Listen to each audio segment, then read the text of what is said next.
Yeah, yeah, yeah.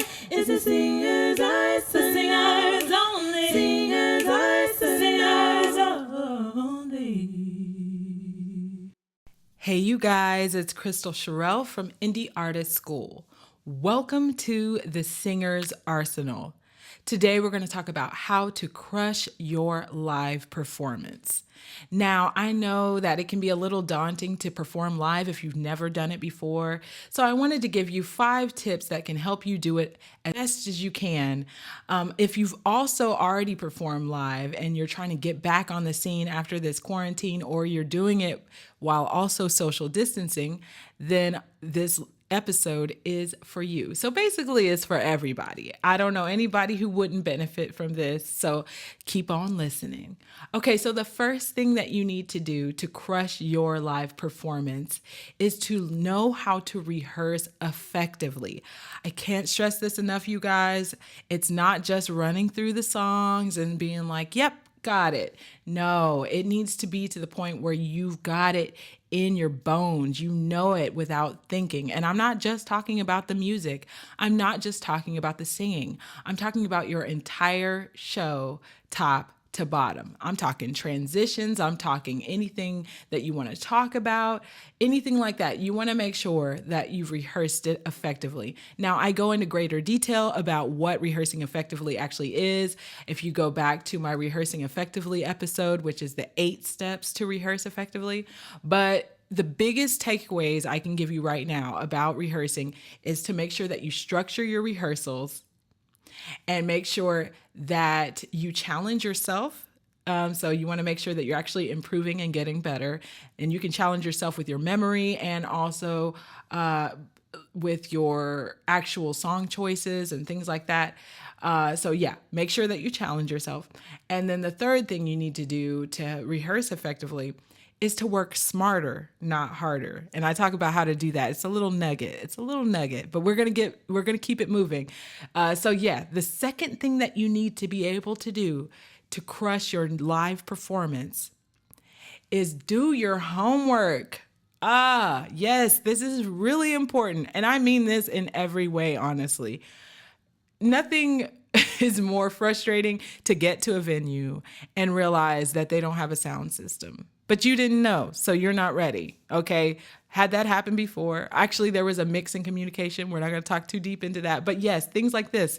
Do your homework. Make sure communication is clear. What are the guidelines? What is necessary? How long is your set supposed to be? Do you know where you're going to set up? And what is needed for the show? Not only that, you need to do some homework on the crowd and the venue. Is it a more quiet venue? Do you know the demographic of your audience? Because all of these things will really impact how you put your show together. So doing your homework is crucial. So, so important. While yes, it can be, the biggest fear for most artists is to perform and make mistakes and not be well received. But what's even more frustrating is to actually do a great job but have a set that just doesn't appeal to the crowd you're singing to. So yeah, do your homework, okay? And I know in the beginning you're going to want to accept every gig just because you want to get exposure. And in the beginning, you might have to do so. You might have to bite the dust. You might have to have a few. You might have to have a few difficult moments to grow. But over time, as you establish yourself and what you do and know your audience and all of this stuff, you can be a little bit more selective about what gigs you take. So just keep that in mind. Do your homework. All right, the third thing you need to do to be able to have a wonderful live performance is connect with the crowd. So yeah, you did your homework earlier. You know who's in the crowd. You know where you're going to be performing. But now you need to make sure that you're really utilizing that connection you have with that crowd while you're there. And here are some ways you can do that. You can do that by making sure that you're looking them in the eye when you're performing, not just while you're singing. I know we like to close our eyes when we're singing, and that's good in moderation. You need to give some moments, create moments in your set where, you can look at someone in the eye, maybe sing to them, maybe even give your audience something to do.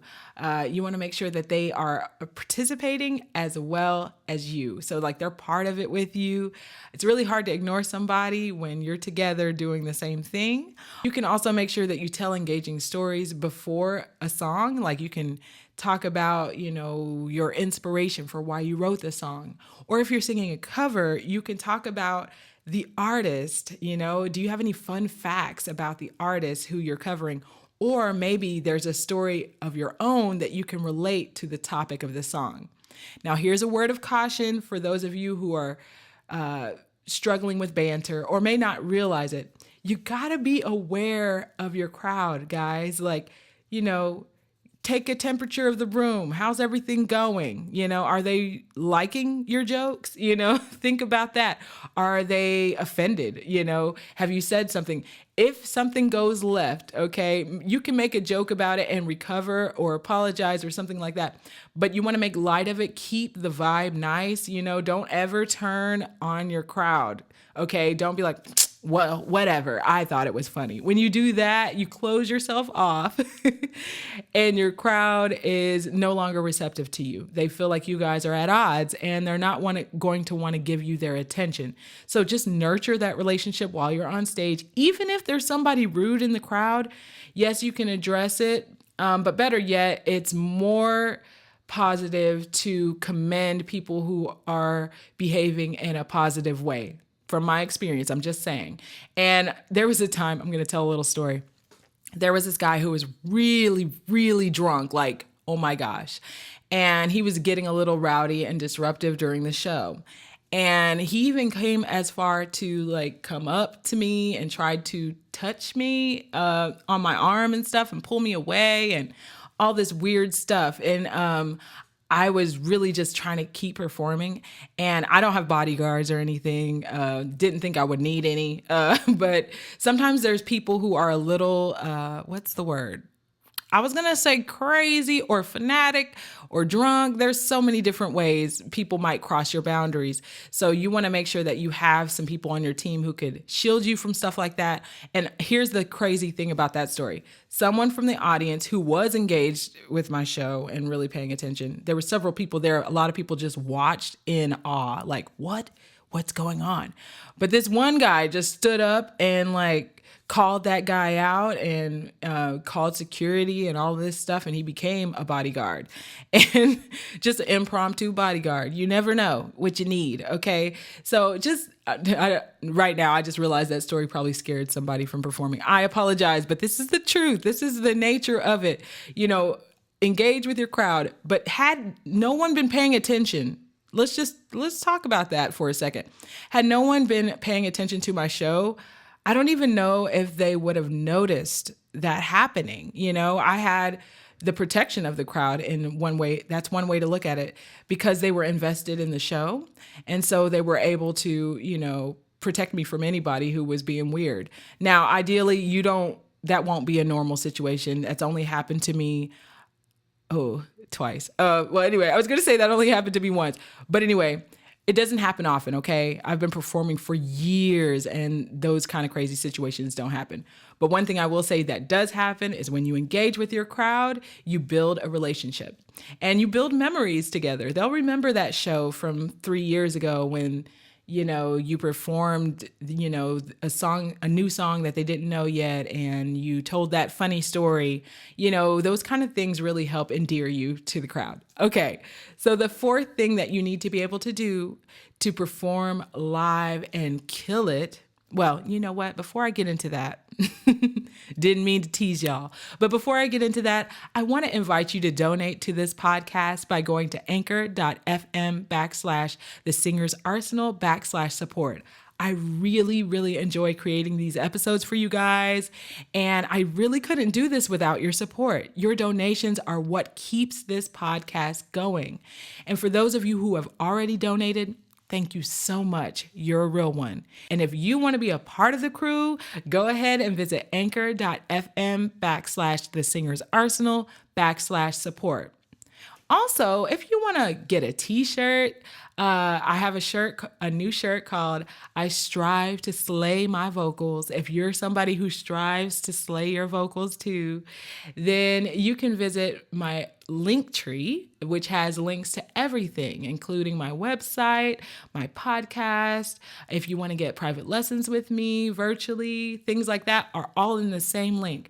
And you can do that by going to linktr.ee/Indie Artist School. That's linktr.ee/Indie Artist School. All right, let's keep it moving.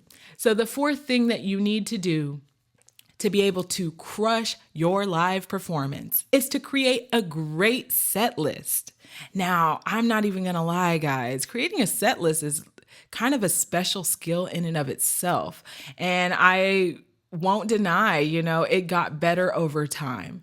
When I first started out, and a lot of you who are listening, if you're new to this, you're probably just going to put together a list of songs that you know well, that you can perform. And there is nothing wrong with that. I'd rather you perform, maybe some moderately good song choices really well than some, great song choices horribly. Okay. Because you want to keep your audience engaged, and there's no way to lose that's a way to lose them is by having a bad performance. But another way to engage your audience is to sing songs that they know. So yeah, doing your homework that we talked about earlier really comes to play here too, because by knowing who your audience is and also by engaging with your audience and knowing what it is they like, you can see what kind of songs you need to perform.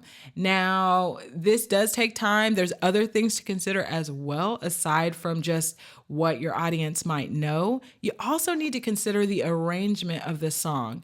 So what I mean by arrangement, I mean that, some songs sound better with a full band, and you might have a song that's a little drum heavy or something like that, and you're supposed to perform in a quiet coffee shop. Like, that's not going to work, right? You've got to adjust and adapt your songs and your set list according to the venue you're in and what the sound requirements are going to be.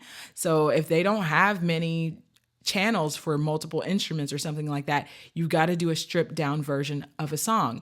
And so when you know that in advance, you can choose songs that sound really good stripped down. And what I mean by stripped down is not getting naked. What I mean is just you singing and accompanied by one other instrumentalist. For example, just a guitarist sitting on a stool next to you, or maybe a pianist, a keyboardist or something, just very intimate, not a lot of, sounds that will, bounce off of the wall too much. Because I can tell you, drums, like a full kit, there are some times you need to know like when not to have a full kit. Sometimes the venue owners may not even consider that. They may not know. They may just know they want music and have no idea what sound requirements are. If you're providing your own sound, you might have the ability to do it any way you choose, but you've got to have the taste, the understanding and the homework done to know whether or not you need to bring your whole band or whether or not you need to bring, a guy on a djembe, a hand drum, and you play guitar and sing, or you have a guitarist and sing with you. And it's still technically a band, right? Guitarist, djembe, and that's a 3-piece band, but it's still stripped down. Hopefully that explains that part. All right. And last but not least, the fifth thing that you've got to know how to do to crush your live performance is to close your show strong. I can't stress this enough, guys. You've got to create your show with a good finale at the end. Now, I know in the beginning, structuring your set list, this kind of goes hand in hand with this. You might want to make sure that you capture their attention at first, and that's important too. You want to make sure that they don't tune out right off the bat. They got to take you seriously. You got to let them know what they can expect. You got to set the scene, set the mood, all of that. And you want to have something in the middle that kind of, wakes them back up if you have a really long set or something like that. Hopefully they're not asleep. But what I mean is keeping them engaged through your song choices. And then at the end, you want to make sure they remember you. Gotta make sure you leave a positive impression on your audience so they can't forget your show. Okay. And so by ending strong, you do your best song at the end.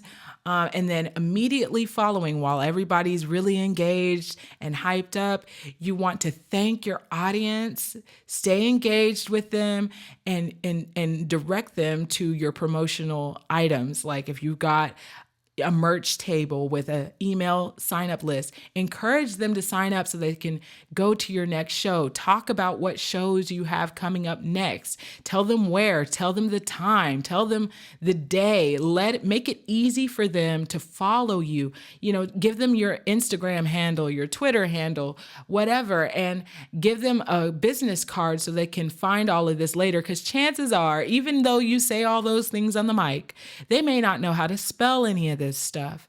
They may not know or remember what it is you said after someone else performs. So make sure you give them all of that information. Make it easy for them to connect with you. And also make sure that you're talking with your fans, engage with them, thank them personally. And if you can sell your merch personally to them with, that's even better. That way they can feel connected to you, talk with them, your old fans and your new fans. So let's go back over that. The 5 things to crush your live performance. 1, rehearse effectively. 2, do your homework. 3, connect with your crowd. 4, create a great set list. And 5, close your show strong. All right, you guys. Well, I hope you really enjoyed this episode. Thank you so much for listening. If you'd like to learn how to improve your voice, go ahead and visit indie-artist.teachable.com. That's indie-artist.teachable.com. Well, you guys, as always, have a wonderful day. Yeah.